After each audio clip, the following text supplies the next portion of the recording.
la impunidad de ayer refuerza las impunidades de hoy. No estamos en un momento en el que Estados Unidos, ni con el Biden de antes, ni con el Trump de ahora, vaya a tirar por el momento a Netanyahu o al Estado israelí tal y como está concebido a día de hoy con esa ocupación y con ese apartheid. Pues bueno, qué exagerados, bueno, fíjate lo que pide. Vete al otro lado. Ahora vete allí. Vete allí y vive allí. Y cría a tus hijos allí y luego dime que eso es exagerado. Cuando la gente dice, es que a mí no me interesa la política, pues si la política es todo, la política es cuánto te cuesta el pan. O sea, la política es todo, ¿cómo que no te interesa? Em, Te tiene que interesar, ¿no? Poner encima de la mesa ratas piojosas, pues es un lío, es un lío, ¿no? Hay editores que cuando les llega determinada información de su equipo, hemos encontrado esto.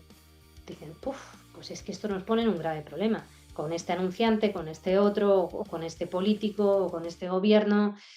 Mm, Vamos a dejarlo de momento. Hey, hey, hey, the truth will rise. Sparky with back and hunting trolls. Boom, boom, boom, the fastest cry. Friendly neighbor is in town. Bueno, pues otra semana en la que no sabemos si el mundo va a estallar por los aires antes de que publiquemos esta entrevista. Hoy nos acompaña el periodismo con mayúsculas. Hoy nos acompaña Olga Rodríguez. Os voy a leer algunos de los destinos en los que ha estado trabajando. Afganistán, Irak, Israel, Jordania, Kosovo, Líbano, México, Siria, territorios palestinos ocupados, Yemen y Estados Unidos cuando todavía no se había instaurado el Cuarto Reich. Oye, Olga, ¿qué tal? Hola Rubén, es un placer estar contigo. He leído por ahí que extrañamente tú también estudiaste en la Complutense como Ayuso, pero no eres alumna ilustre, ¿no? ¿Por qué eso? Pues no sé en qué año terminó ella, pero bueno, en todo caso, yo estudié todavía en el plan antiguo, Ah, en los años 90, a principios de los años 90, y que era la época en la que eran cinco años y bueno, poco después ya empezó otro plan y otra duración de la facultad, de la carrera. será por eso entonces, por lo que Ayuso sí, tú no, sin duda, por temas de planes raros que se montan en la Complutense. Por cierto, tú también eres ganadora del Premio Pluma de la Paz y yo creo que tienes muchos elementos para que nos cuentes por qué le han dado el Nobel de la Paz a María Corina en vez de a Trump. Bueno, estamos viviendo una época un poco orwelliana, ¿no? En la que a la guerra se le llama paz o al belicismo se le llama vías de paz y dentro de esas dinámicas vemos que los finalistas eran o ella o Trump. Esta es la situación en la que estamos viviendo en estos momentos en el mundo, que define bastante bien nuestra actualidad y que, por un lado, es un personaje que ha defendido el genocidio en Gaza y es una gran aliada y amiga de Israel, más todo lo que ha dicho y hecho en su propio país y para su propio país. Y por otro lado tenemos a este señor que actúa como un gángster y que pretende consolidar dinámicas de impunidad que ya existían anteriormente. Es decir, Trump no aparece de la nada y ni es algo que flota en el aire y no viene de la nada, ¿no? Detrás han pasado muchísimas cosas que nos han traído hasta aquí y sin ellas, pues probablemente Trump no estaría gobernando en estos momentos. Eso también es una realidad que tenemos que analizar porque para poder entender el mundo hay que analizarlo, contextualizar, para poder entender qué pasa, para poder buscar soluciones. Gaza te voy a preguntar luego, pero quiero que empecemos por Irán, porque ahora mismo el mundo es un auténtico polvorín, como hacía décadas que no ocurría, y mires donde mires, siempre parece que Donald Trump vaya a iniciar la Tercera Guerra Mundial en cualquier momento. Viendo escenario a escenario y partiendo de Irán, ¿qué es lo que está exactamente pasando en Irán, donde según cifras oficiales han muerto, cuando estamos haciendo esta entrevista, 3.100 personas desde que comenzaron las protestas? ¿Qué es lo que ha desencadenado exactamente esa oleada de protestas? Bueno, en Irán hay un régimen, como sabéis, desde hace décadas y salieron a la calle muchísimas personas, trabajadores, integrantes de sindicatos, estudiantes, para protestar contra la situación económica que está viviendo el país en estos momentos, Como sabéis, hay una enorme inflación, hay mucha gente que vive con muchísima precariedad y que no llega a fin de mes. Todo esto lo agrava notablemente las sanciones impuestas por Estados Unidos, también por países de la Unión Europea desde hace muchísimo tiempo, ¿no? Las sanciones ocurrió también en Irak. Las sanciones contra Irak afectaron sobre todo a la población iraquí, no al régimen de Saddam Hussein, que seguía viviendo sus integrantes en grandes palacios y con todo tipo de lujos. Estas manifestaciones fueron reprimidas. Desde el primer momento también ha pasado algo llamativo, que es la presencia de elementos israelíes que desde Israel se han empeñado en dejar claro que estaban ahí, ¿no? Y esto, de alguna manera, además, parece pretender quitar agencia a las personas que protestan y dejar claro que el Mossad y otros elementos israelíes están en el terreno. Yo lo interpreto como un mensaje al propio Trump. Trump, como sabéis, bombardeó Irán en junio del año pasado, junto con Israel. Israel lo bombardeó durante 12 días y en un momento dado entró en escena Estados Unidos bombardeando también diferentes puntos del territorio iraní.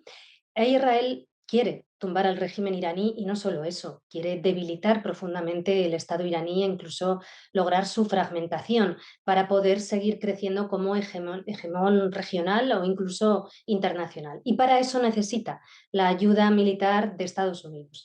Y en su proyecto para convencer a Washington para que entre en escena nuevamente contra Irán a través de su poderío militar, podríamos imaginarnos una conversación en la que Donald Trump le dice a Israel, al gobierno israelí, que cuando se den las circunstancias y si realmente él logra obtener elementos que prueben que es el momento de poder atacar, que quizás entraría.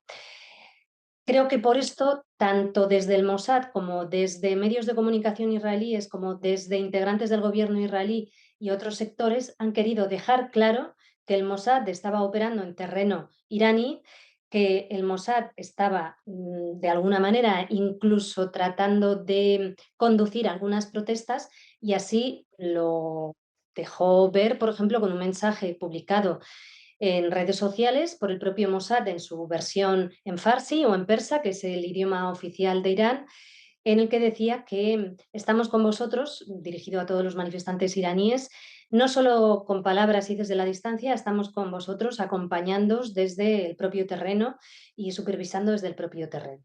En los siguientes días hubo informaciones en medios de comunicación israelíes en los que se insistía en que se había proporcionado armamento a algunos sectores manifestantes en Irán, insinuando que el país que había proporcionado armamento a esos sectores era Israel. Por lo tanto, como en todo acontecimiento que ocurre sobre todo en Oriente Medio, mm, al margen de lo que demandan y hacen las poblaciones, siempre hay actores regionales e incluso internacionales que quieren aprovechar el contexto y la situación para arrastrar lo que ocurre hacia un determinado lugar, ¿no? O incluso secuestrar revoluciones o secuestrar manifestaciones o secuestrar cualquier agencia de la población para llevarla a su terreno, para redirigirla a su terreno. Y esto está ocurriendo también en Irán. Hay muchas cosas que no podemos conocer con lujo de detalles porque no llega toda la información. Como sabéis, el régimen iraní se ocupó de cortar todas las comunicaciones, incluso llamadas telefónicas de larga distancia, no solo internet. Por lo tanto, yo durante días con las personas que conozco en Irán, personas de muchos sectores diferentes, no pude hablar. Tuvimos una semana en la que hubo mucho rumor, mucha elucubración, también algunas tergiversaciones e inexactitudes que pospusieron de alguna manera la posibilidad de poder dar por ciertas determinadas cuestiones o de poder afirmar al 100% determinadas cuestiones tras un trabajo previo periodístico que exige siempre contrastar con varias fuentes y poder comprobar las cosas antes de afirmarlas. Por la información que tú manejas, tú partes de que las movilizaciones en este momento han sido totalmente espontáneas por parte de la población o que ha habido algún tipo de ayuda, influencia de la propia Estados Unidos para que tuvieran, digamos, más fuerza en la coyuntura en la que estamos actualmente. Ha habido manifestaciones, las primeras en el Gran Bazar de Teherán, por ejemplo, absolutamente genuinas de personas que salieron a pedir un cambio en la situación, en las políticas económicas del régimen iraní y protestando contra lo que están viviendo, ¿no? Que es una inflación que es que impide comprar algunos de los productos más básicos. Los efectos de las sanciones son absolutamente bestiales que afectan, insisto, pues a la gente más débil, ¿no? A los sectores más vulnerables de la población iraní. Que a partir de ahí haya habido una injerencia y haya habido intervenciones, sin duda ha habido intervenciones. No podemos saber hasta qué punto, de qué manera o dónde. Decir esto, que es algo que es bastante comprobable en estos momentos, ¿no? Y lo hemos podido comprobar con muchas fuentes diferentes de todo tipo de sectores procedentes no solo de Irán, sino del propio Israel. Decir esto no significa decir que es que no ha habido gente manifestándose de manera genuina en la calle, Ujú. porque la ha habido. Y hay mucha gente que lo está pasando muy mal en Irán y como en cualquier lugar del mundo tiene derecho a manifestarse, a protestar y a poder demandar derechos básicos y fundamentales que faltan en muchos lugares del mundo y que no están garantizados en muchísimos lugares del mundo. Oye, ahora que Trump ya ha enviado flotas y portaaviones, ¿tú crees que nos podríamos despertar una mañana encontrándonos a Estados Unidos con una fórmula de invasión de Irán similar a la de Venezuela, con secuestro de líderes incluida, o aquí se trataría de otra cosa totalmente distinta? Eso es lo que desearían, lo que pasa que en Irán no es tan fácil hacer eso como en Venezuela, ¿no? Y porque además han pasado muchas cosas en las últimas semanas muy interesantes. Al igual que acá la Unión Europea está, no tanto la Unión Europea como algunos países europeos están intentando recolocarse, al menos comunicativamente, de cara a las políticas de Donald Trump, pero desde luego con acciones reales, ¿no? Porque seguimos en la esfera de influencia con Washington y como grandes aliados de Washington, pero están pasando cosas y hay como mucha perplejidad, ¿no? Pues en Estados Unidos está pasando lo mismo, perdón, en Oriente Medio está pasando lo mismo con Israel. En Oriente Medio está ocurriendo que hay potencias regionales y estados en la región que están diciendo y se están dando cuenta, por fin, de que Israel no tiene límite, de que Israel no tiene líneas rojas y de que su voluntad de seguir extendiendo su impunidad y su influencia y su dominio, no solo regional, sino también internacional, porque Israel está también tratando de introducirse más en Latinoamérica, por ejemplo, eso mm, ha alertado a países como Arabia Saudí y como Turquía, por ejemplo, que son dos grandes potencias regionales.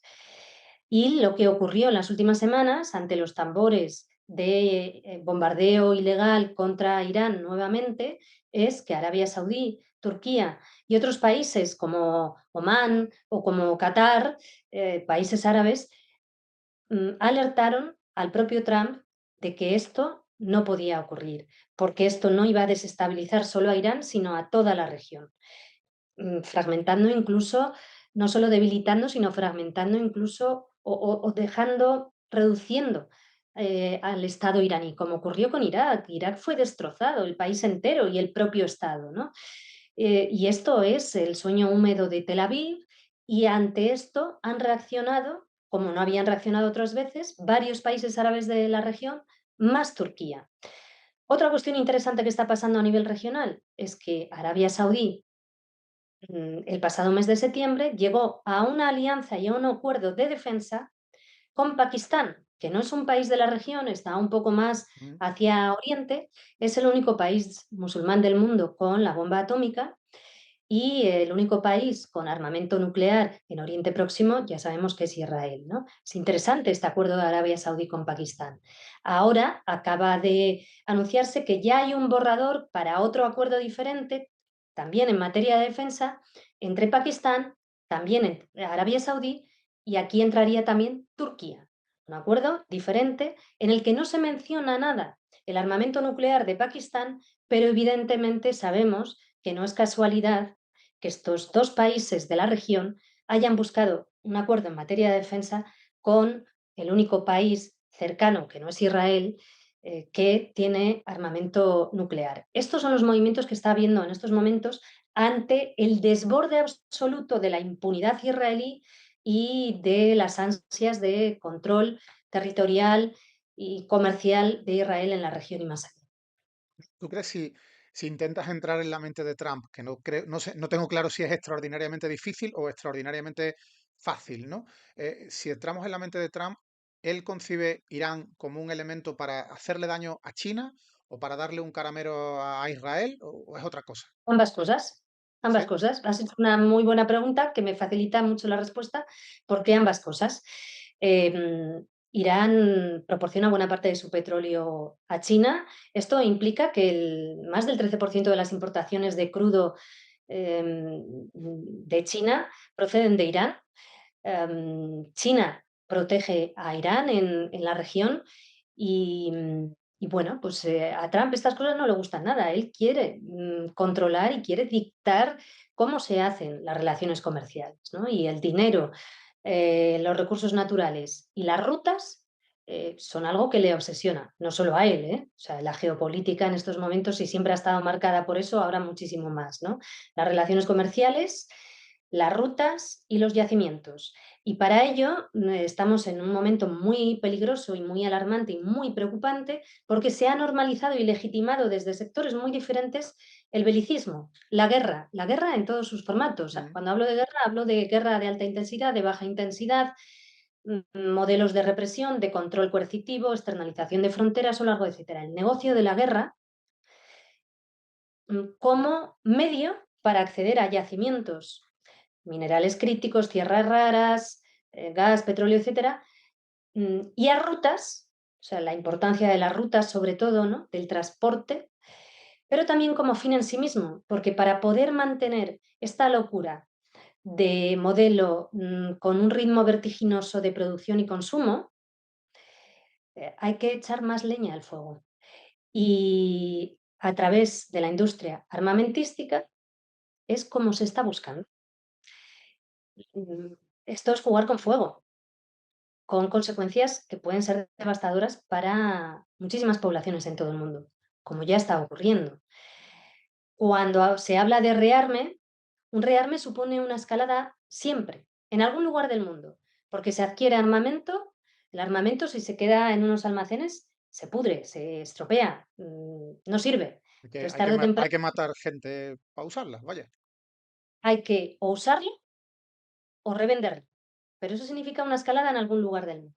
Y estas son las dinámicas, esta guerra como medio y como fin, ¿no? El belicismo como medio y como fin en sí mismo, como objetivo en sí mismo, para seguir manteniendo el ritmo de producción y consumo, teniendo en cuenta que, claro, ¿cuál es el país que más se sostiene sobre la industria armamentística? Estados Unidos, con gran diferencia.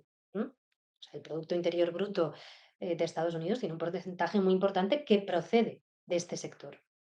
Y lo que está haciendo Trump, se habla mucho, no sé si se especula o se tienen claros los datos. El objetivo principal es que, bueno, se deje de hablar de Epstein, de los asesinatos del ICE, de la situación económica en la que está dejando el país, de los recortes sanitarios, de las protestas. ¿Ese es el objetivo o el principal objetivo, y ese otro secundario, es la megalomanía de Trump?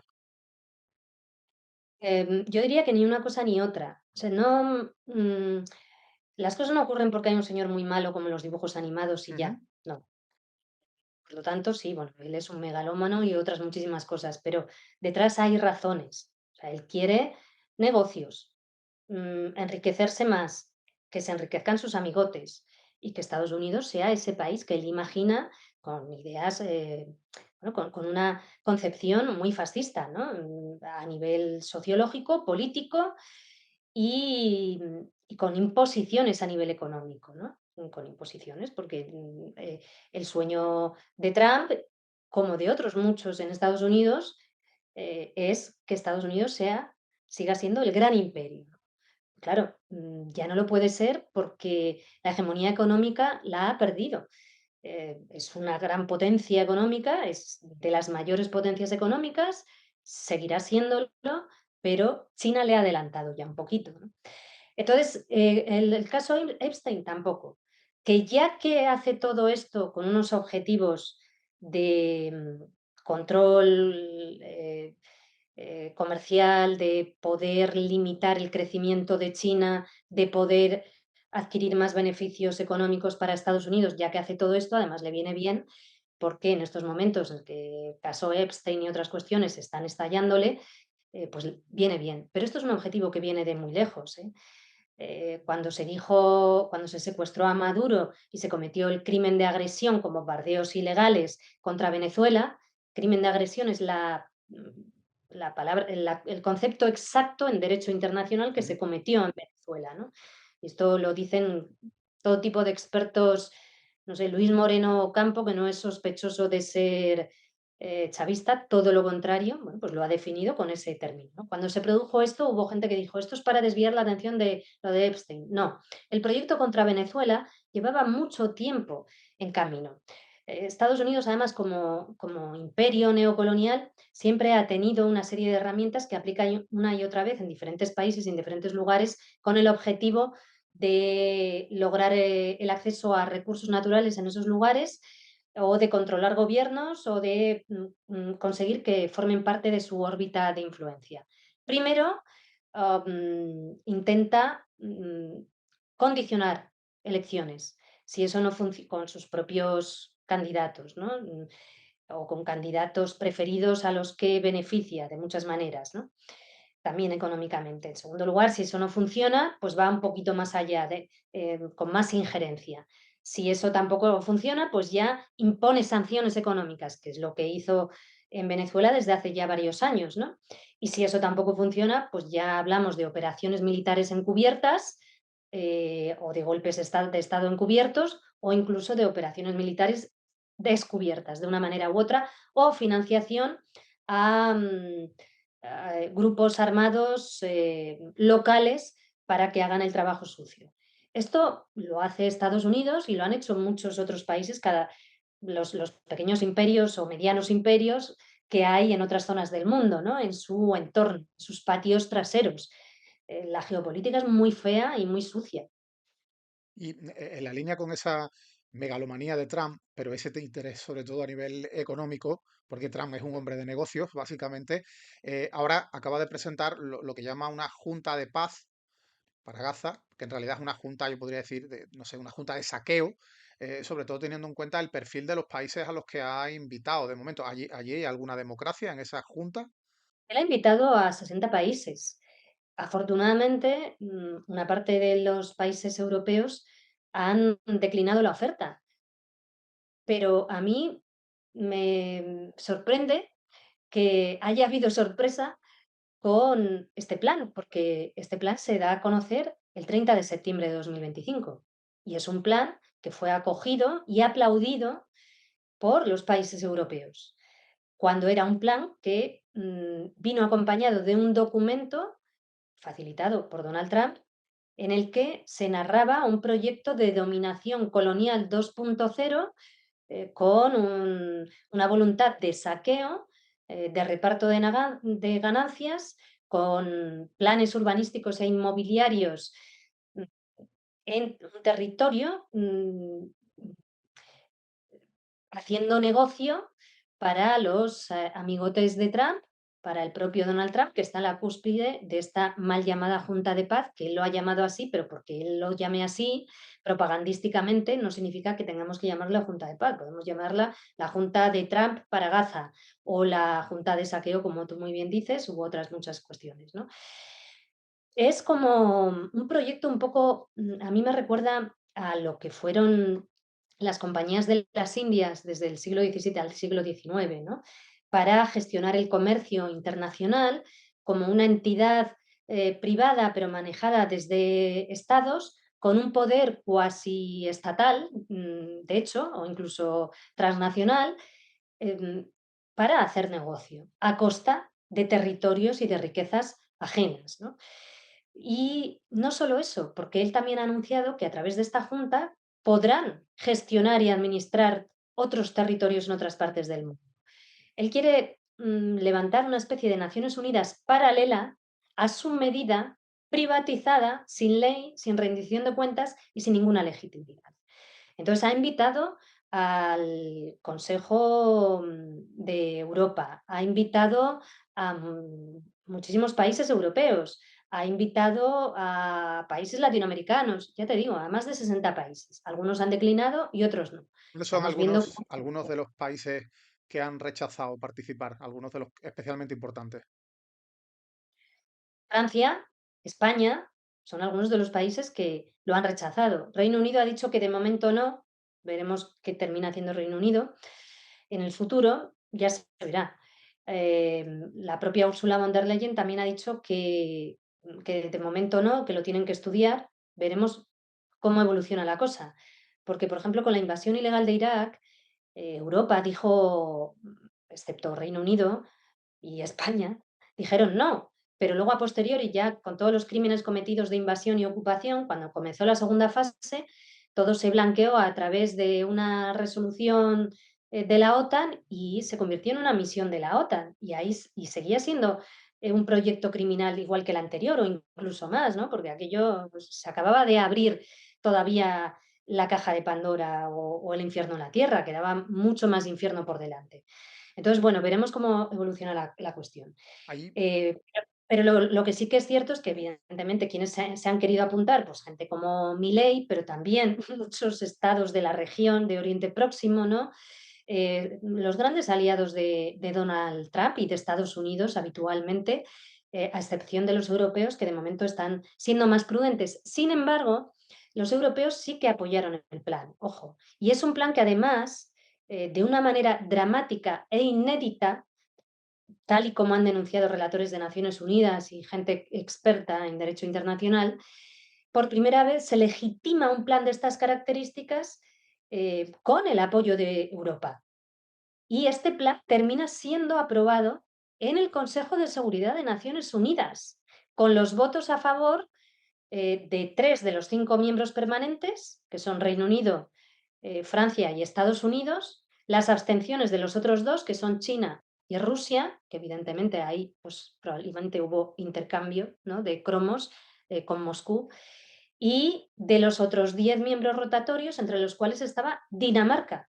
Dinamarca, estado al que pertenece Groenlandia, que poco después Trump elevó su tono diciendo que iba a adquirir de una manera u otra Groenlandia para Estados Unidos.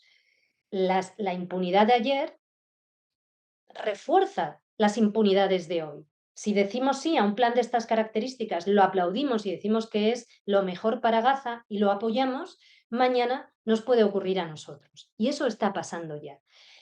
El alto el fuego era absolutamente necesario. Era algo que Estados Unidos llevaba vetando más de 2 años.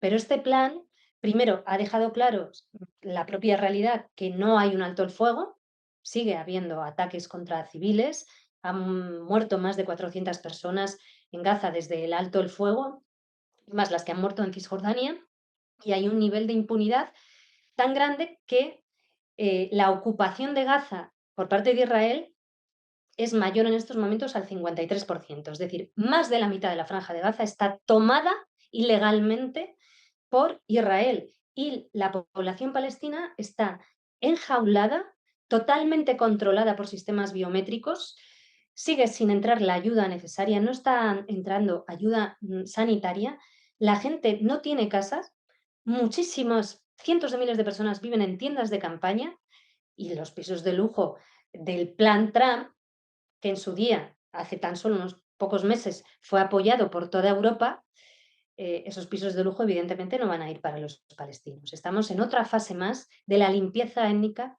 de los palestinos de Gaza. en la fase en la que estamos ahora, no se puede decir que, no sé, que el genocidio ya terminó y que ahora solamente se les está torturando un poco, ¿no? Sigue la matanza de civiles de alguna u otra forma. Claro, el genocidio es querer terminar, querer acabar o hacer un daño a un grupo. Y el objetivo y el proyecto de hacer daño a un grupo, hacerle daño además para que se vaya, sigue ahí. Y si no se va, se le sigue matando, sigue ahí. Eso es el genocidio, ¿no? Y el genocidio continúa, como insiste la relatora de Naciones Unidas para Palestina, Francesca Albanese, como han insistido otros relatores de Naciones Unidas, expertos independientes de Naciones Unidas, y como también denuncian organizaciones internacionales de derechos humanos como Amnistía Internacional, que ha sacado un nuevo informe en este sentido. No solo son las matanzas, se sigue impidiendo la entrada de los productos necesarios, se sigue impidiendo la vida en Gaza y se sigue fomentando que se vayan y si no, se les sigue matando. Y eso también está ocurriendo en Cisjordania, donde hay un sistema de apartheid en el que están arrasando, han arrasado con campos de refugiados enteros en los últimos 2 años en Cisjordania y están fomentando que la gente se vaya, como ya ocurría antes, o sea, el goteo de gente palestina yéndose porque la vida era imposible allí, bueno, es que no, era continuado, ¿no? Oye, Esto continúa. volviendo a esa junta de paz, de saqueo o de Trump, em, ¿para qué entra en un país en esa junta partiendo de que Trump tiene derecho de veto sobre cualquier decisión? Es decir, allí se va a hacer lo que quiera Trump. Básicamente, ¿entran únicamente por intereses económicos, para hacer negocio, para tener contento a Trump? ¿O hay realmente un interés de algún país que haya entrado de garantizar, de preservar la paz en Gaza, el supervisar que no se cometan determinados excesos? ¿O eso es totalmente la pantomima alrededor de la Junta? Cada país, cada portavoz de cada país te dirá una cosa, pero evidentemente ahí hay intereses económicos, seguro que muchos están buscando, me consta. Cuando yo publico cosas, todo lo que publico lo he contrastado con muchísimas fuentes. Yo tengo muy buenas fuentes en Estados Unidos, en muchos países de Oriente Próximo, por supuesto también en Europa. Hay proyectos para ganar mucho dinero y muchos quieren apuntarse. Como también hay proyectos para ganar mucho dinero en el ámbito armamentístico en Europa. Hay mucha gente que se está enriqueciendo muchísimo más y que incluso está ideando ya nuevos proyectos dentro de ese campo, ¿eh? Por eso ha Entonces, entrado, por ejemplo, en la Junta Tony Blair, a título personal, ese insigne pacifista. Tony Blair es un señor que, claro, o sea, es uno de los responsables de los crímenes de guerra y de lesa humanidad en Irak. Es un señor que luego fue enviado especial para Oriente Próximo. Yo me lo encontraba en Jerusalén a veces. Él, cuando iba, se quedaba, le gustaba quedarse en la suite de la American Colony, que es un hotel de allí, donde se había quedado Lawrence de Arabia. Y bueno, pues bajabas al bar del hotel y ahí estaba él, que por cierto me lo encontré 2 veces con Aznar, porque Aznar suele ir cada año a la celebración anual de del 15 de mayo, que se celebra la creación del Estado de Israel, el 14 de mayo, y en un par de veces les vi tomándose una copa en el American Colony. Entonces, él durante años, siendo enviado especial para Oriente Próximo, no pisó territorio ocupado palestino. Es decir, o sea, más allá de Jerusalén Este. No fue a Cisjordania ni a Gaza. Era algo que cualquier palestino te lo decía, pero este señor y actuó siempre beneficiando a los intereses israelíes, de una manera absolutamente corrupta moralmente y políticamente, y posiblemente con objetivos económicos también, ¿no? Y solo cuando comenzó una enorme matanza en Gaza, porque como sabéis, esta no fue la primera matanza, en Gaza yo estuve bajo las bombas a veces, en Gaza ha habido bombardeos y matanzas bueno, desde los años 90, ¿no? En 1998 bombardearon el aeropuerto de Gaza y lo destrozaron, que por cierto se había metido dinero español para levantarlo, ¿no? Y luego hubo matanzas en 2004, en 2006, en 2008, en 2009, en 2011, en 2010, en 2014, en 2019, en 2020. Matanzas que a veces eran más de 2.000 personas muertas, ¿no? Niños, mujeres, etcétera, hombres. Entonces, este es Tony Blair. Este es un tipo que actuó como actuó primero como primer ministro británico y luego como enviado especial para Oriente Próximo. Él, Pero, claro que busca tajada y muchísimo negocio. Él lleva haciendo además negocios de este estilo muchísimo tiempo, ¿no? A nivel estatal, pues habrá países, algunos países de la región de Oriente Próximo, lo que dicen es que, bueno, están ahí para intentar contrarrestar el peso pro-israelí, pero en el fondo esto es una junta para hacer dinero, porque a través de esta junta lo que se va a hacer y administrar es los negocios de reconstrucción. Ya sabemos lo que es eso, ¿no? Pero al mismo tiempo se va a seguir legitimando, porque esta junta sirve para legitimar la ocupación ilegal israelí, y veremos hasta dónde llega esa ocupación, porque además, ¿a quién querrán vender esos pisos de lujo a pie de playa?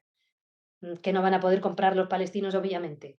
Pues a lo mejor los compran algunos israelíes. Este es el objetivo, O sea, este es el pisos de lujo a pie de playa sobre las cenizas de las víctimas de un genocidio.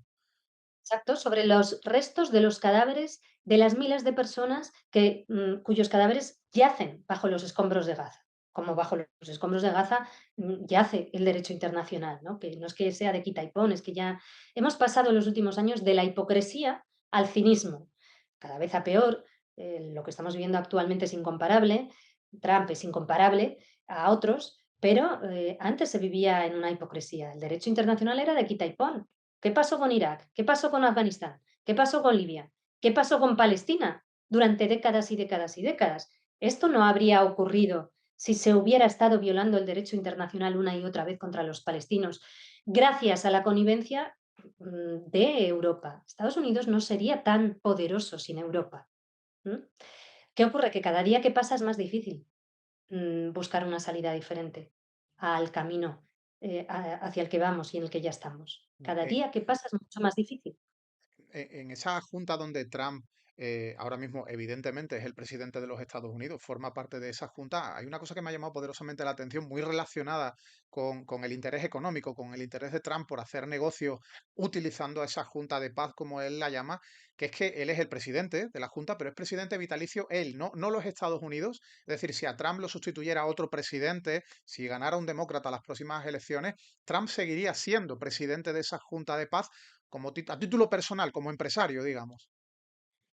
Exacto, y solo podrá dejar de serlo si se muere o si le declaran por unanimidad todos los integrantes de esa junta incapaz, con incapacidad. Eso no va a ocurrir nunca por unanimidad, ¿no? Por eso decía que se parece mucho a ese modelo colonial de las compañías de las Indias, ¿no? Donde eran también los reyes directamente o los mandatarios, eh, los representantes y los líderes, ¿no? Estamos volviendo a ese colonialismo burdo, ¿no? Que ya no es el neocolonialismo de los últimos años, sino un colonialismo burdo y bestial, absolutamente bestial, ¿no? O sea, con un empeño en legitimar la ley del más fuerte y del más dispuesto a usar la fuerza bruta y la amenaza, ¿no? Que es lo que hace Donald Trump. Bueno, yo sabéis que tengo mucho poderío militar, entonces te amenazo y te arrincono. Ante eso, lo que tenemos que entender, y esto es importante, es que no podemos jugar en ese tablero solo de la ley del más fuerte y del más dispuesto a usar la fuerza bruta, porque ahí siempre vamos a perder. ¿M? Hay que, mm, hay que dar más espacio a otros tableros. Hay que dar más espacio a otros tableros. A mí me preocupa mucho cuando todo se habla en términos militaristas. ¿Dónde está la política? ¿Dónde está el derecho internacional? ¿Dónde está la capacidad de movilización social? Por supuesto que sabemos que al final del camino, y cada vez se va estrechando más, por eso decía que cada vez hay menos margen de maniobra, ¿no? Pero claro que al final del camino sabemos que algunos pueden pulsar el botón de la bomba atómica. Claro que sí, pero lo que tenemos que hacer es evitar la normalización del avance hacia ese camino, ¿no? Pero en cualquier Afearlo, caso, en cual- ridiculizarlo. Hay una cosa que se llama la hegemonía. Decía Gramsci que el poder está formado por 2 elementos, la fuerza y la hegemonía, el consenso. Y para que vivamos en un mundo en el que prime la humanidad y los intereses de la humanidad, tenemos que reforzar la hegemonía, la capacidad de la hegemonía cultural, moral, intelectual, como lo quieras llamar, ¿no? O sea, la vía política y la capacidad de ridiculizar al gángster que va con la fuerza bruta. Porque si no, esto cada vez está más normalizado. Y si a las amenazas del más dispuesto a usar la fuerza bruta contestamos diciendo, pues nosotros también nos armamos, vale, muy bien, pero entonces, ¿dónde está todo lo demás? Porque ahí el más fuerte siempre va a ganar. Con un tipo, tú hablabas del derecho internacional, con un tipo que, por ejemplo, acaba de entrar en un país, ha secuestrado a su presidente y aquí no ha pasado nada. Se ha saltado, no el derecho internacional, se ha saltado la propia legislación que rige la política en los Estados Unidos, cómo se pueden hacer o no determinadas cosas, por sucias que sean, no se puede saltar al Congreso. Trump lo ha hecho y le ha dado igual. El derecho internacional en estos tiempos, no sabemos cuánto durarán, hasta que Trump deje de ser presidente de los Estados Unidos por unas elecciones, por un impeachment o porque se muera, el derecho internacional prácticamente podríamos considerar que está muerto, ¿no? No, el derecho internacional está más vivo que nunca, Sí. pero lo que está muerta es la política. Pero ¿cómo se aplica el derecho El derecho internacional? internacional yace bajo los escombros de Gaza, pero ha resurgido de sus cenizas, o sea, de la voluntad de hacerlo cenizas. ¿Cómo? Dando pasos inéditos una y otra vez. Una y otra vez. El derecho internacional ha cumplido muy tarde, pero o sea, en cuanto empezó esta fase de genocidio, tras el octubre de 2023, la Corte Penal Internacional se puso manos a la obra y la Corte Internacional de Justicia. En enero de 2024, la Corte Internacional de Justicia dijo ya dijo que había elementos plausibles para investigar a Israel por genocidio y lo aceptó. Y después han llegado otras muchas órdenes cautelares. Entre otras, bueno, dijo eso. Un mes después lo dijo la relatora de Naciones Unidas en su informe, Anatomía de un genocidio. La orden cautelar de enero de 2024 lo que establecía era que había que prevenir y sancionar el genocidio, como indica el derecho internacional y la Convención sobre Genocidio. ¿Qué hicieron los estados, aliados de Israel, entre ellos todos los europeos? Incumplirlo. Siguieron las relaciones armamentísticas, las compras y envíos de armas o de otros productos, las relaciones comerciales, diplomáticas, culturales. Siguió todo igual. La Corte Internacional de Justicia en 2024 emitió una opinión consultiva que tiene carácter vinculante, pidió y pide a los países del mundo que adopten medidas para impedir, estoy diciendo textualmente, adoptar medidas para impedir relaciones comerciales y de inversión que contribuyan a la situación en los territorios ocupados palestinos en referencia a la ocupación ilegal y a la segregación. Es decir, ni siquiera está hablando de matanzas ni de genocidio, está hablando de la ocupación ilegal y de la segregación, es decir, del apartheid. Impedir relaciones comerciales y de inversión. Esto significa suspender buena parte de las relaciones comerciales que hay con Israel, porque buena parte de esas relaciones tienen elementos que contribuyen a la ocupación ilegal y al apartheid. No se ha cumplido. La relatora de Naciones Unidas se ha quedado sin saliva de subrayar todas estas Pero cuestiones. no se ha cumplido por parte de ningún país. En ningún país la demanda de la Corte Internacional de Justicia pidiendo adoptar medidas para impedir relaciones comerciales y de inversión con Israel no se ha cumplido. Pero si el 23 de diciembre se aprobó y salió publicado en el Boletín Oficial del Estado español una nueva adquisición, relaciones de Airbus con Israel para adquirir nuevos elementos a empresas armamentísticas israelíes. Y Eso, eso no supone, eso Olga, es dar entonces dinero, un... Sí, eso eso es dar, es dar dinero a genocidas, a fin de cuentas, o a no, quienes eso es dar, potencian un genocidio. no, eso lo que es engrosar las arcas de empresas armamentísticas israelíes que son el eje vertebral de la ocupación ilegal. Insisto, Rubén, que esta orden, esta petición de la Corte Internacional de Justicia no habla de genocidio siquiera. O sea, la Corte Internacional de Justicia está hablando de genocidio y pidió medidas para prevenir y sancionar el genocidio. No se adoptaron, eso fue en enero. En febrero lo dijo de 2004, en febrero fue el informe de la relatora de Naciones Unidas. En marzo España firmó contratos de compra con empresas armamentísticas israelíes que son eje vertebral, bueno, con una empresa pública, estatal, la empresa Rafael.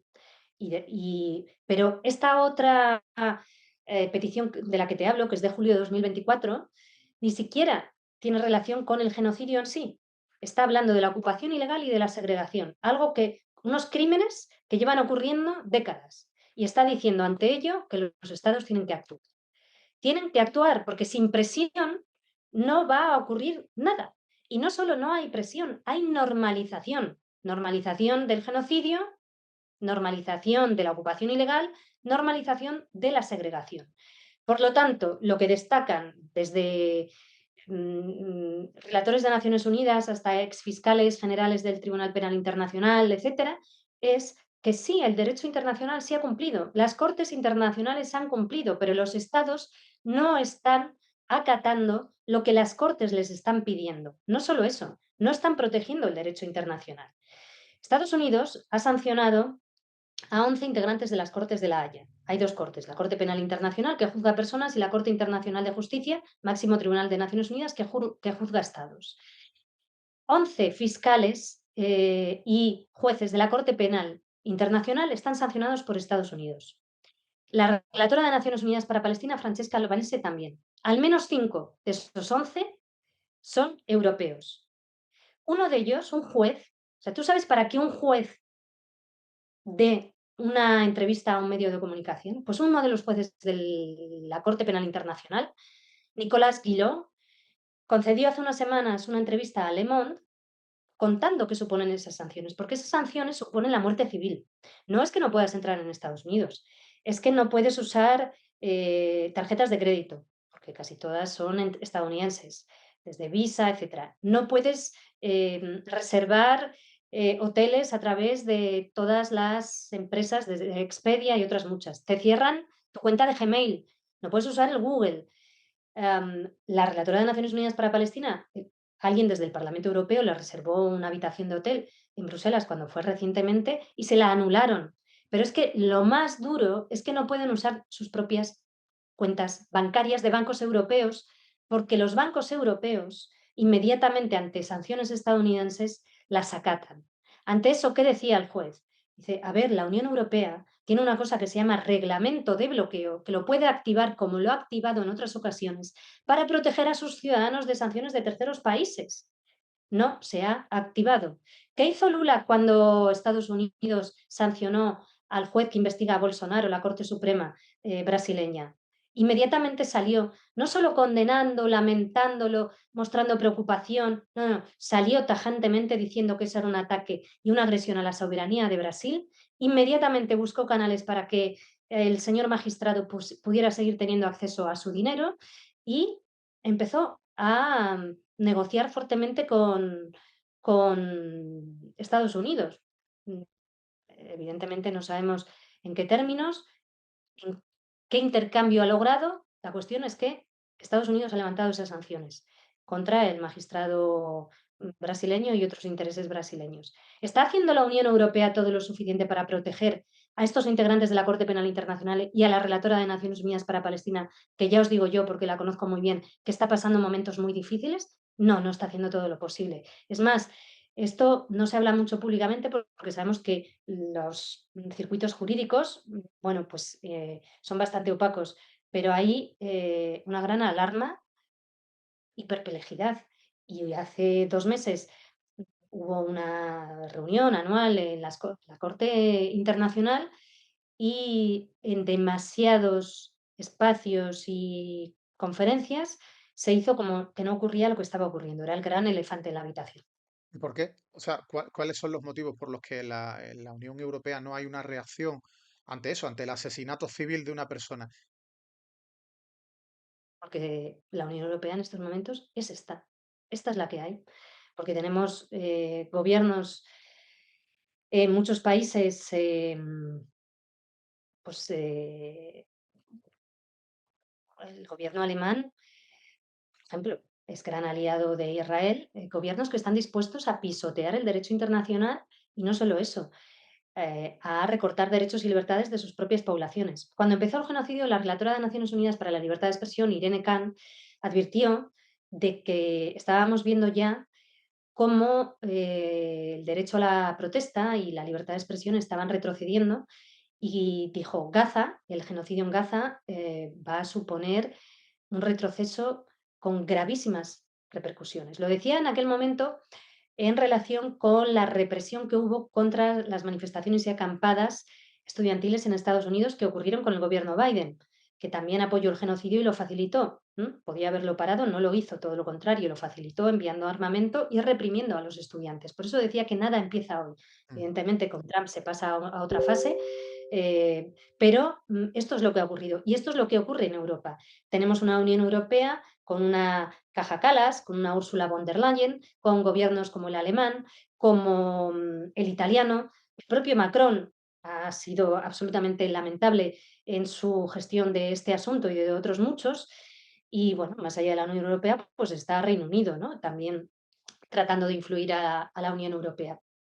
Ha habido algunos intentos y evidentemente no es lo mismo los pasos dados por el gobierno español que lo que ha hecho Alemania u otros muchos, pero han sido insuficientes y son como, bueno, son más de cara a la galería en muchas cuestiones que yo, por ejemplo, creo que España podría haber hecho más tratando de aliarse con países europeos y si no lo conseguía con otros de fuera, se lo han pedido otros países de fuera, por ejemplo, a través del Grupo de la Haya.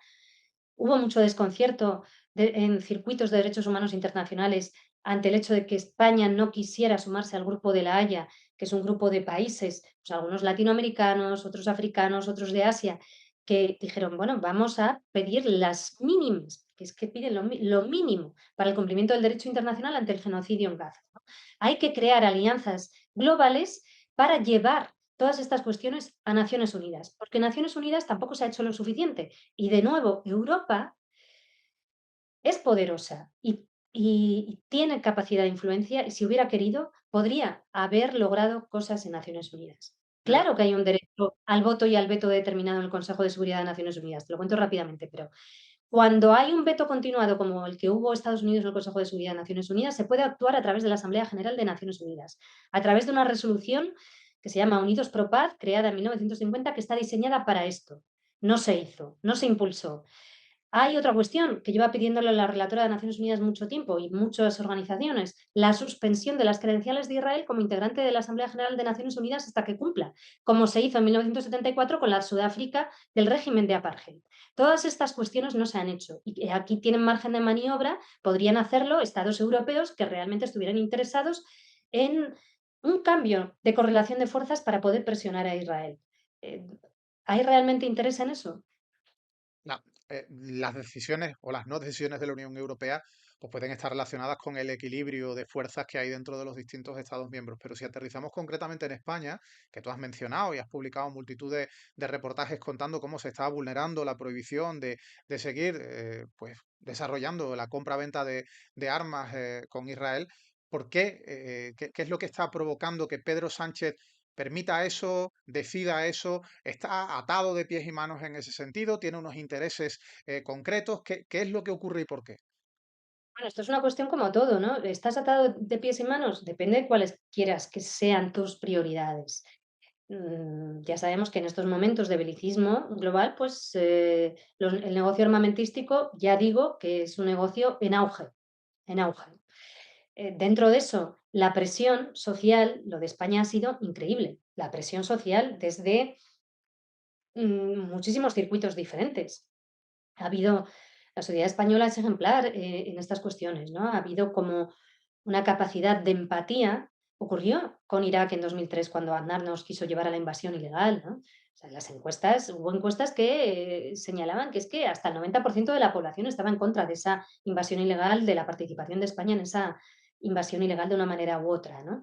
Y salieron a la calle las manifestaciones tan masivas que hubo por aquel entonces. Es muy curioso, hay un componente muy solidario de vez en cuando bueno, incluso a nivel sostenido, por ejemplo, en la donación de órganos somos de los primeros países del mundo, etcétera, ¿no? Y esto es interesante. Y creo que esto se activó, este elemento que existe en la sociedad española se activó ante el genocidio en Gaza. Y esa presión empezó a hacer efecto en el gobierno. No solo por las manifestaciones, no solo por los comunicados que firmaban gente muy reconocida, alguna de ellas claramente el gobierno sabe que esa gente que firmaba eso son votantes del PSOE, sino también por las encuestas. Y eso es lo que ha ido obligando a adoptar medidas. Durante los 2 primeros años lo que ocurrió es que el gobierno decía, pues a través del ministro Álvarez o a través de la ministra de Defensa, que no era verdad que hubiera relaciones comerciales o que España em, exportara o importara. Cada vez que decían eso era mentira. Entonces sacábamos otras, digo mentira, Sí, sí, sí. sacábamos otras informaciones y seguían asegurando que no. Este es el toma y daca que hemos tenido durante 2 años y a mí me habría encantado desde el primer día haber podido poner otros titulares. O sea, si es que yo solo quería poner otros titulares, pero soy periodista y había que contar los hechos, ¿no? Y la realidad es tal y como eran. Entonces, incluso se llegó a afear a los que simplemente transmitíamos lo que ocurría, ¿no? Se llegó a afear y a cuestionar la rigurosidad, ¿no? También de los informes de expertos como el Centre de las. Y es que seguía ocurriendo. Entonces, Bueno, bueno, finalmente se aprobó el embargo, ¿no? Que es un embargo que es más de lo que han hecho buena parte de los países de la Unión Europea, ¿no? Pero es un embargo que deja espacios a poder seguir manteniendo determinadas relaciones armamentísticas. Y por otro lado, permite excepciones. Entonces, 3 meses después de la aprobación del embargo, pues ha ocurrido la primera excepción, que sepamos, que es, bueno, pues contratos de Airbus con empresas israelíes, armamentísticas israelíes, ¿no? Y las relaciones armamentísticas continúan con Israel. ¿Por qué? Bueno, pues eso habría que preguntárselo a ellos. Eh, Hay soberanía estatal, hay soberanía, un Estado es soberano en tanto cuanto sus mandatarios quieran que sea soberano. Claro que hay obstáculos para ejercer la soberanía muchas veces, pero eh, precisamente defender los intereses de un Estado, de un país, es tratar de salvaguardar y de proteger la soberanía de ese Estado, ¿no? Para que pueda tomar decisiones. para eso hace falta. Además, tú estabas conduciéndolo en el sentido de que defiendes que el derecho internacional se está intentando aplicar, pero quienes fallan son los políticos, pero luego a la Claro. vez que para que los políticos hagan lo que tienen que hacer o un ápice de lo que tienen que hacer es clave la movilización social, ¿no? Tenemos los ciudadanos que tomar decisiones que son solo salir a las calles para reivindicar, para protestar, o hay otras formas que podemos adoptar los ciudadanos para intentar cambiar las cosas en lo que está ocurriendo en el mundo, no solamente en relación a Gaza, sino lo que está ocurriendo en Estados Unidos. ¿Qué podemos hacer los ciudadanos, más allá de salir a las calles a manifestarnos cuando toque? Construir.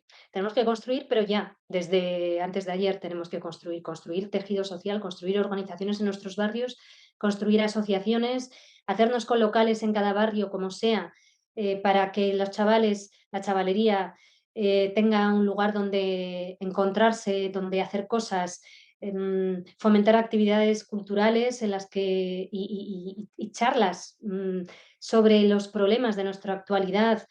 Mm, ¿Cómo? Y construir tejido social. Votar, estar bien informados. Estar bien informados es una militancia en sí mismo, porque hay que esquivar los bulos, las tergiversaciones, y porque requiere mucho tiempo y esfuerzo, ¿no? Porque para eso hay que estar contrastando todo el rato, leyendo mucho, ¿no? Pero hay que estar bien informados y transmitir Leyendo, esa información a leyendo otros. mucho según qué, porque hoy en día puedes leer mucha Sí, basura. leyendo mucho, sí, pero bueno, yo a veces leo la basura para saber cómo argumentan y cómo tratan de justificar esa difusión de bulos. Eso también hay que saberlo, para saber dónde nos movemos, ¿no? Em, y crear, programas educativos desde la más tierna infancia para enseñar a la gente a distinguir bulos, a informarse bien, a organizarse y a ser sujetos activos, ciudadanos y no solo consumidores. Eso no se está enseñando. Lo enseñan muchos profes, sí, pero no está en el programa educativo en sí mismo como un eje transversal y vertebral de todo. Esto es lo que necesitamos para tener sociedades democráticas y cultura democrática, ¿no? En momentos donde nos viene un fascismo brutal, bulos por todas partes y bueno, y una ofensiva con la ley del más fuerte y con una impunidad muy, muy normalizada, ¿no? Está de moda incluso esa cosa mafiosa, ¿no? A lo Trump, está de moda. Es Esa, terrible. Pero se esa puede vertebración, contrarrestar. esa vertebración, Olga, yo creo que es fundamental, ¿no? Vertebración social para crear estados de opinión, para que hoy pudiéramos tener a un 90% de la población en contra de un genocidio y un 90% de la población que tuviera claro que lo que se está cometiendo es un genocidio, como tuvimos a un 90 en contra de la invasión de Irak. Hoy esas cifras pues no tienen nada que ver, lamentablemente, por la situación que tenemos fruto de esos bulos, de esa ultraderechización de mucha parte de la sociedad. Pero más allá de eso, o dentro de esa labor de la vertebración social y el papel que pueden tener determinados agentes, organizaciones ciudadanas, etcétera, ¿tú crees que un instrumento, pues yo siempre tengo dudas al respecto, ¿no?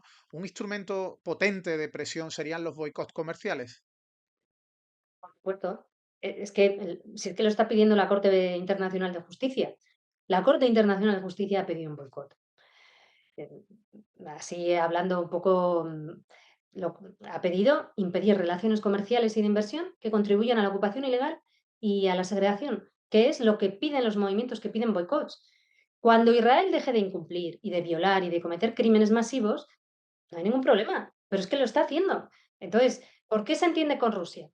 Mm, a ver, esta semana pasada, en la feria en IFEMA, en Madrid, la Feria de Turismo Internacional, estuvo Israel, con empresas israelíes que publicitan viajes a los territorios ocupados palestinos, vendiéndolos como una cosa de con eh, argumentario sobre bíblico, ¿no?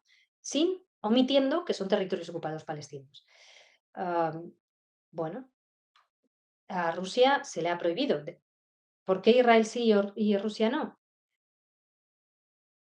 De hecho, Porque Bustindui, Israel dentro de lo que porque ha Ir pasado, el ministro Bustindui ha anunciado medidas, investigación, posibles lo expedientes va a investigar, sancionadores sí. a empresas que hayan trabajado en esa promoción ilegal, a fin de cuentas. En Eurovisión ocurrió lo mismo. Israel sigue en Eurovisión. España ha estado muy bien ahí. España ha dado ejemplo ahí. Pero, ¿qué es eso de estar normalizando, la participación en Eurovisión con, la carga simbólica que eso tiene? Además, ¿por qué nos parece normal que a Rusia desde 2022 se le vete y Israel siga? Este es el derecho internacional de quita y pon y este es el posicionamiento de quita y pon. Pertenecemos a la esfera atlantista y eso implica que Israel está entre nuestros aliados. Eso implica que tengamos bases de la OTAN en suelo europeo. Eso implica que seguimos estando en la órbita estadounidense. Entonces aquí, claro, pasan cosas. El boicot es algo absolutamente legítimo, que evidentemente em, implica señalar a todas esas empresas que contribuyen a la ocupación ilegal israelí. El problema es lo larga que es Un la lista de Estado, empresas. claro, es que además un Estado como el israelí tiene muchas empresas estatales muy vinculadas a cuestiones de vigilancia, biométricas, tecnología, militar y no militar, etcétera, que son muy importantes en el entramado de la ocupación ilegal y del sistema de apartheid. Por eso hay que adoptar medidas al respecto. Claro que Claro que funciona. En Sudáfrica funcionó. Hubo más elementos. No va a ser el único elemento a través del cual se puedan cambiar las cosas ante estos crímenes masivos y ante esta injusticia, pero es un elemento muy importante. Con el régimen del apartheid sudafricano fue esencial y comenzó primero con el boicot impulsado por las sociedades, por grupos de las sociedades civiles, y hubo un momento en que hubo gobiernos que empezaron a apuntarse. Mm, Ahí ocurrieron otras cuestiones. Evidentemente, estábamos ante el principio del fin de la Unión Soviética, llegó, Mikhail Gorbachov al gobierno en Moscú y, esa guerra fría, y esas guerras proxies por delegación que se estaban librando en África, por ejemplo, Estados Unidos en Angola, ¿no? En la que, por un lado, Estados Unidos usaba a su gran aliado, la Sudáfrica del apartheid, para poder combatir a aquellos sectores que pertenecían a la órbita soviética. En el momento en el que ya se estaba viendo que se iba a producir la desintegración de la Unión Soviética, a Washington ya no le interesaba tanto su aliado sudafricano y lo tiró. No estamos en un momento en el que Estados Unidos, ni con el Biden de antes, ni con el Trump de ahora, vaya a tirar por el momento a Netanyahu o al Estado israelí tal y como está concebido a día de hoy con esa ocupación y con ese apartheid. Por lo tanto, hay que empujar por uno de los pocos caminos que puede servir de presión, que es este. ¿Tú crees que si hay un cambio de gobierno en Estados Unidos y entran, todavía falta, pero entran los demócratas, los perfiles demócratas que podrían ahora presidir Estados Unidos, sí habría un cambio radical con respecto a las relaciones con Israel? No lo creo, nunca lo ha habido. Nunca lo ha habido.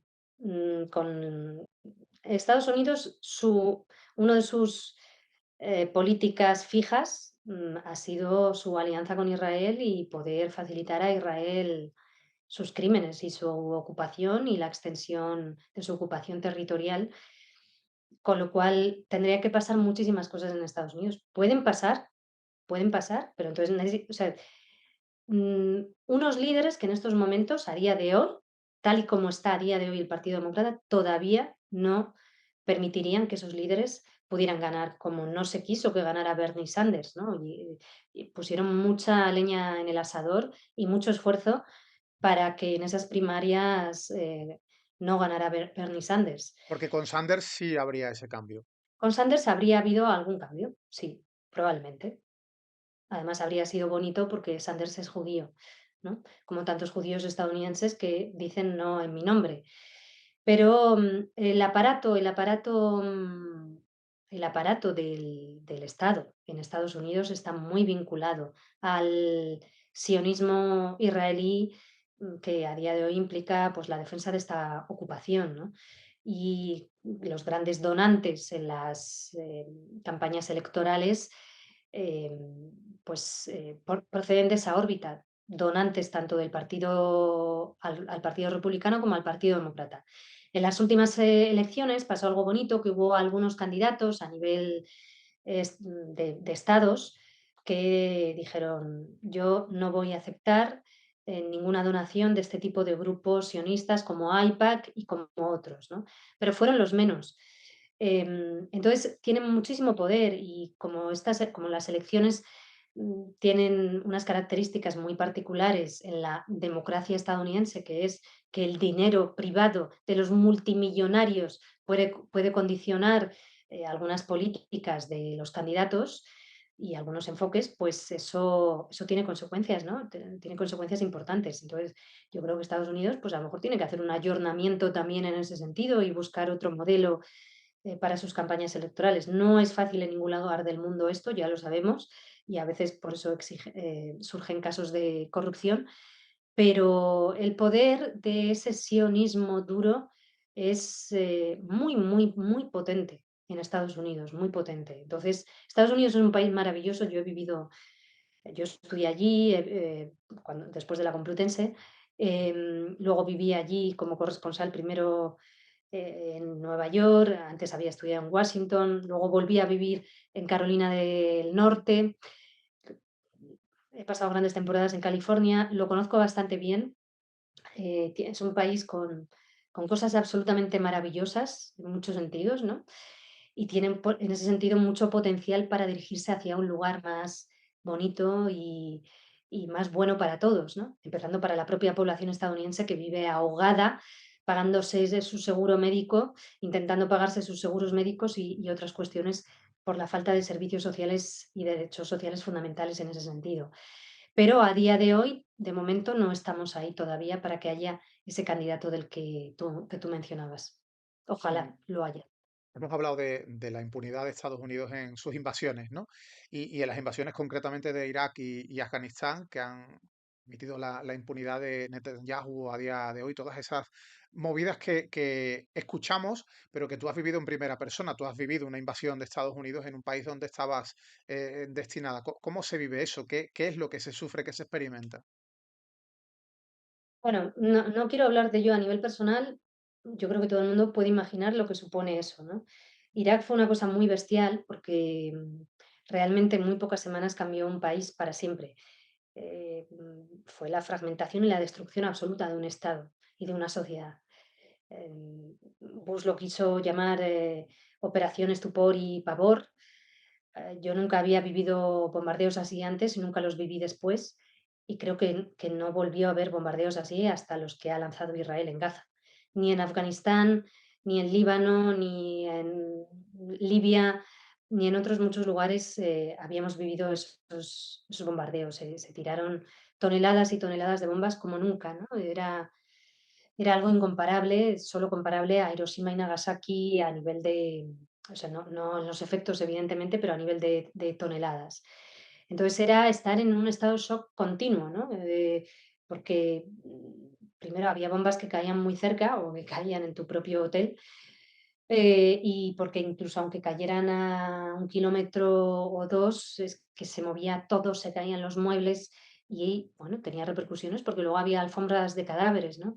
Bombardeos a plena luz del día sobre mercados de civiles llenos de niños. Fue algo absolutamente terrible, ¿no? Y, para mí, a nivel personal, fue un antes y un después. Y luego, bueno, pues es volver a nacer y entender muy bien la fealdad del mundo, ¿no? Y también cómo vivimos aquí en Occidente. A mí hay una idea que me gusta mucho y creo que es muy acertada, que es que desde el privilegio todo parece exagerado. Entonces, bueno, aquí, por supuesto, en nuestras sociedades hay mucha gente que no es privilegiada y que de hecho es muy vulnerable y está muy castigada, ¿no? Y que vive en los márgenes. Y Los el márgenes, un mensaje título muy, muy dominante, bonito para una peli. sí, sí, pero el mensaje dominante que nos llega en Occidente nos obliga a pasar página continuamente, ¿no? Yo recuerdo que cuando comenzaron los bombardeos de Bagdad había un reloj enorme en el centro de la ciudad, muy bonito, ¿no? Con mucha historia, gigantesco, de aguja, y se paró con el primer bombardeo. Y yo cuando volví a España con un estrés postraumático de caballo pensé, pero ¿y aquí por qué nadie ha parado las agujas del reloj? O sea, que paremos las agujas, detengámonos, ¿dónde vamos con tanta prisa todo el rato? ¿A dónde? Y pensemos primero esto que ha pasado. Yo en 2003 en Irak entendí que podían pasar cosas como el genocidio en Gaza. Es decir, es conocer la fealdad y las tonterías y las criminalidades que hacen y dicen, pues, muchos mandatarios de este bloque al que pertenecemos, ¿no? Y es entender también cómo somos vistos y percibidos o percibidas desde el llamado sur global. Yo me he encontrado a mujeres en aldeas perdidas en Oriente Medio, en países africanos, que saben más geopolítica y entienden más las dinámicas de las relaciones internacionales que cualquier europeo medio. ¿Por qué? Porque la geopolítica se escribe sobre su propia piel, sobre su propio cuerpo. Entonces, esto es lo que pasa afuera. Cuando alguien dice, no, es que hay que suspender relaciones comerciales, pues bueno, qué exagerados, bueno, fíjate lo que pide. Vete al otro lado. Ahora vete allí. Vete allí y vive allí. Y cría a tus hijos allí y luego dime que eso es exagerado. Esto también genera, yo creo, o mucha frustración, ¿no? En cuanto a la concepción de que haya tanta gente con falta de empatía porque no está viviendo en primera persona ese tipo de sufrimiento y parece que son, bueno, pues les resbala absolutamente todo. No digo todo el mundo, evidentemente, pero hay un porcentaje demasiado alto de población al que le da absolutamente igual lo que esté pasando hoy en Gaza, por ejemplo. Pero escucha, yo a la población, evidentemente yo quiero y creo que es absolutamente necesario, como digo, sociedades solidarias, empáticas y sin duda comprometidas. Cuando la gente dice, es que a mí no me interesa la política, pero si la política es todo, la política es cuánto te cuesta el pan, o sea, la política es todo, ¿cómo que no te interesa? Em, Te tiene que interesar, ¿no? Sí, pero yo no voy a pedir lo mismo a una mujer que a lo mejor no llega a fin de mes, y que bastante a lo mejor ya tiene con sus propios problemas, que lo que pido a los mandatarios. Entonces, tenemos que Correcto. empezar por luego, por supuesto, más allá de que hay muchísima gente que, por ejemplo, en el caso de Gaza, es que realmente lo ha entendido y estaba horrorizada y está horrorizada. Yo conozco gente que ha votado al PP y que está horrorizada con lo que ha pasado en Gaza. Evidentemente, pues a lo mejor no defiende otras posturas, ¿no? Pero, bueno, me pregunto si ahora seguirá votando al PP. Pero, las demandas tienen que empezar por arriba, ¿no?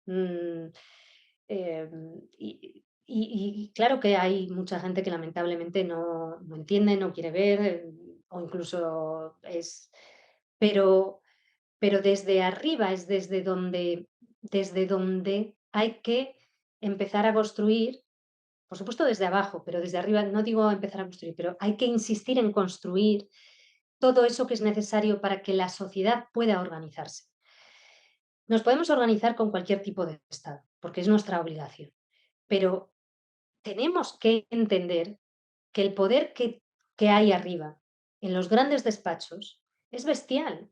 Y que cuando dicen, ay, pues no sé por qué pasan estas cosas, es que tienen responsabilidad. O sea, ¿cómo es posible que no hagan nada para que no se aplique el derecho internacional? ¿Cómo es posible para que se sigan permitiendo desahucios? ¿Cómo es posible para que haya un racismo en prime time? Bueno, ¿qué se hace ante eso? Es que se puede hacer muchas cosas a través de la política, pero también a través de la comunicación política. No solo a través de medidas políticas, sino a través de la comunicación política diaria. Creo que hay gente que se dedica a la política que lo ha entendido en algunos sectores, ¿no? Y que utiliza también sus palabras, pues ya sean diputadas y diputados en el Congreso o en parlamentos regionales, que utilizan también sus palabras para ello. Como deberían hacer los periodistas, porque tenemos la palabra pública. El periodismo decide de qué se habla y cómo se habla de lo que se habla. O sea, tenemos el poder de poder instalar debates, la agenda setting. O sea, las responsabilidades las tenemos todos, cada uno en nuestro campo, pero evidentemente quien tiene más poder tiene más responsabilidad.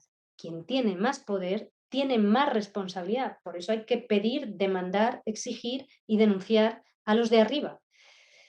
¿Qué cambios crees que se han producido en el periodismo relacionado con conflictos desde la guerra de Irak a esta parte? ¿Cambios a mejor y cambios a peor? Bueno, yo creo que hay sectores que siempre se implican, intentan estar bien informados y formados, y cuando ya después de Irak aprendimos que había dinámicas muy duras y muy brutales. Hay un tipo de periodismo que sabe bien esas dinámicas y las conoce y sabe que lamentablemente se repiten una y otra vez. Creo que hay sectores muy amplios del periodismo que no lo han aprendido o no lo han querido aprender porque es la vida cómoda. Da igual que nos mientan una y otra vez. En Irak nos mintieron con las armas de destrucción masiva. El discurso oficial que viene de arriba una y otra vez goza de credibilidad en un sector importante del periodismo y una y otra vez se transmite y no se cuestiona y no se contrasta. Es la vida fácil. Son los premios y las alfombras rojas. Lo otro es la vida muy difícil, con presiones, incluso con amenazas, con arrinconamientos, con despidos y si no despidos, castigos, gente que castigada a hacer pasillos, es otra cosa, es otra cosa. Evidentemente, cuestionar los discursos oficiales o los mensajes oficiales o la propaganda oficial, pues es complicada a veces, ¿no? O contar cosas, poner encima de la mesa ratas piojosas, pues es un lío, es un lío, ¿no? Hay editores que cuando les llega determinada información de su equipo, hemos encontrado esto.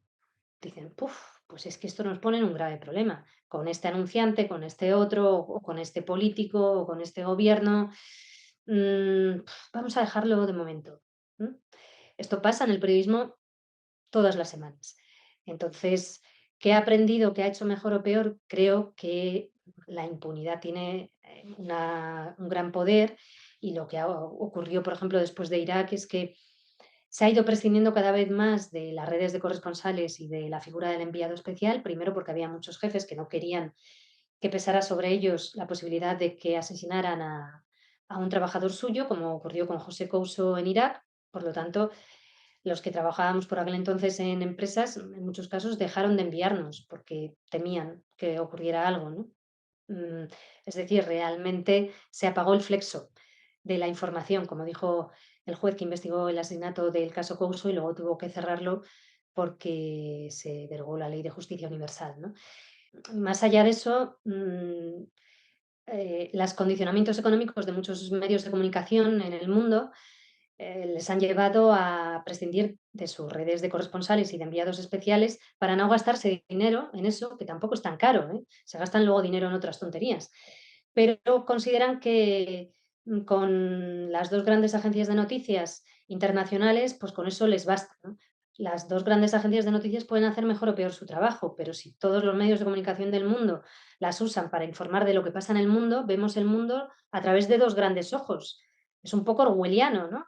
Es la uniformidad de la información. Necesitamos multiplicidad de miradas y multiplicidad de investigaciones para poder amarrar bien, eh, el ejercicio de contrastar y el ejercicio periodístico. Y por lo tanto ha ido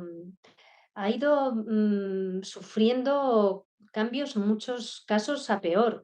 Lo que pasa que luego hay grandes profesionales en todas partes que dan su vida y todo su tiempo para hacer un periodismo de calidad, no solo como corresponsales en conflictos, sino también como periodistas que investigan sobre las guerras y los conflictos, ¿no? Y eso sigue siendo muy importante y hacen una labor fundamental. Pero los obstáculos siguen estando ahí y sigue sin afearse lo suficiente y sin ridiculizarse ese ejercicio continuado de repetir las mentiras una y otra vez, aunque nos hayan mentido tantas veces antes y aunque sepamos que cuando estalla una guerra la primera víctima es la verdad, ¿no? A pesar de ello, una y otra vez se suelen repetir los discursos oficiales. Por eso yo decía antes, cuando me preguntabas por Irán, que hubo días que cuando no se podía contrastar determinadas cosas, bueno, pues a lo mejor es que hay que esperar o decir que es que no lo hemos podido contrastar suficientemente, ¿no? Ese atrevimiento a repetir lo que se nos dice desde los despachos occidentales, a mí me da muchísimo pudor. Desde luego, creo que es que a mis lectores y a la gente que sigue mi periodismo no le puedo dar eso, ¿no? Yo tengo que ver antes lo que hay, no puedo repetir sin más, sin contrastarlo yo. Tienes, Me he tienes, acostumbrado a tienes que eso hacer, tienes que hacer probablemente por periodismo, ser ¿no? reportera. Así de básico, Sí, tienes que hacer periodismo. sí, puede ser, claro, yo sé que hay otro periodismo que es estar mucho, muy pendiente de los teletipos y ya, y bueno, pues yo tuve la fortuna de estar en una escuela con gente de la que aprendí muchísimo y una escuela en la que pude ejercer mucho reporterismo. Entonces me acostumbré a tener que comprobar las cosas, vamos, casi tocándolas si te descuidas. Oye, para cerrar las entrevistas a mis guionistas les gusta siempre hacer un mini bloque ligerito. Te voy a dar una pequeña lista de nombres para que intentes resumir en una sola frase, ¿eh? En una sola frase, qué es lo que están haciendo estas personas o estos personajes y cuáles son las consecuencias de lo que están haciendo en política internacional. El primero sería Mark Rutte Negocios y servilismo, y Donald Trump mm, negocios y brutalidad, Netanyahu crímenes, limpieza étnica, expansionismo territorial. y una que nos pilla más cerca, Ursula von der Leyen. Mm, servilismo y preparación. Me interesa saber su puerta giratoria para el después. Y en el caso del primer ministro de Canadá, que tanta popularidad ha adquirido en los últimos días, Mark Carney, Necesito más datos. No me bastan unas palabras de un día. Álvarez Pues es un diplomático, oficialista. y Pedro Sánchez. Un tipo, quítame el no sé, luego, Quitarle el no sé luego.